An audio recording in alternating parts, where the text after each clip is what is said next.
Hi, and thanks for stopping by. My name's Larry Weinstein, and I'm both a CPA and the founder of SolveMyTaxProblems.com. And today I wanted to answer the question, why is the IRS requiring me to be current on my estimated tax payments before they enter into an installment agreement? If you're working with a revenue officer, and that's a person at the IRS that works in collection matters, generally they're going to look at how much money that you've got paid in the current year before they enter into an installment agreement. Now, if you're an employee and you get a W-2 and there's tax withheld, generally they're not going to spend a lot of time on that.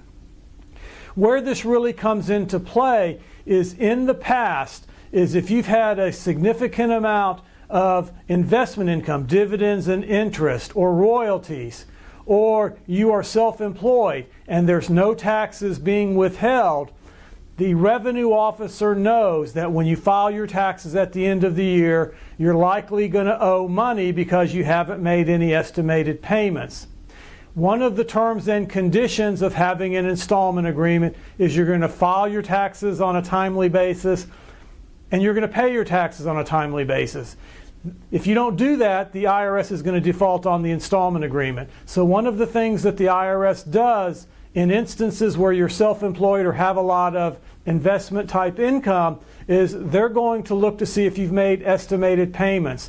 And if you are getting an installment agreement in the middle of the year and you have made no estimated payments, then typically what they're going to do is they're going to look at what was the tax due last year, let's divide it by half, and I want to see by June 30th, I want to see that amount of tax paid in estimated payments. Otherwise, they're not going to enter into an installment agreement.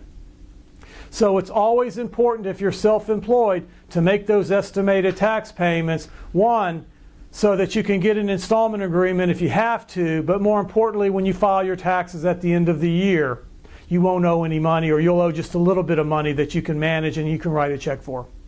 That's it for today. I appreciate you stopping by, where we answer the question, why do you have to make estimated payments to get an installment agreement? Thanks for stopping by. Thanks. Bye-bye.